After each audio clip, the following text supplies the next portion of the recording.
Si vous souhaitez intégrer cette formation, vous devrez avoir au minimum un niveau Bac+2 et plusieurs années d'expérience en système et réseau. La virtualisation n'est pas obligatoire parce que c'est un sujet abordé pendant cette formation. Vous devrez passer un entretien avec notre responsable recrutement qui vous fera passer différents tests techniques pour valider votre niveau d'entrée.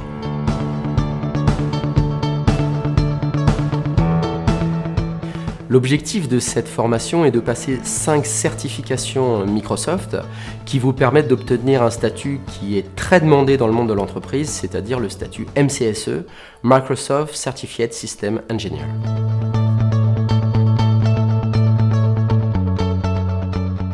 La formation se découpe en 2 grandes parties.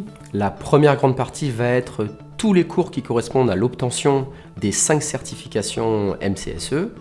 Ça veut dire que chaque module correspond à un examen.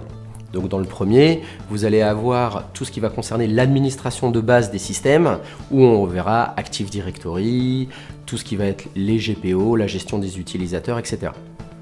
Dans le deuxième module, on voit de l'administration avancée d'Active Directory pour le deuxième examen, où on va beaucoup plus en profondeur dans les systèmes avec du script, du PowerShell, tous les outils dont vous avez besoin pour les grosses infrastructures. Le troisième module porte lui sur l'infrastructure réseau et l'infrastructure réseau avancée, le DHCP, le DNS, les VPN. Le quatrième module, lui, va s'articuler autour de l'architecture, c'est-à-dire vous êtes l'administrateur d'un très très grand réseau et vous devez prendre les bonnes décisions pour mettre en place tout votre système.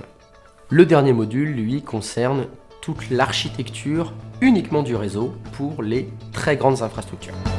La deuxième partie de la formation va aborder des sujets qui sont très demandés dans le monde de l'entreprise et qui sont complémentaires par rapport au diplôme MCSE, c'est-à-dire les systèmes de messagerie.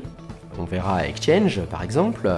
On verra aussi des systèmes de base de données comme SQL. On voit des systèmes qui viennent du monde libre, Linux, ainsi que SharePoint qui est un portail collaboratif.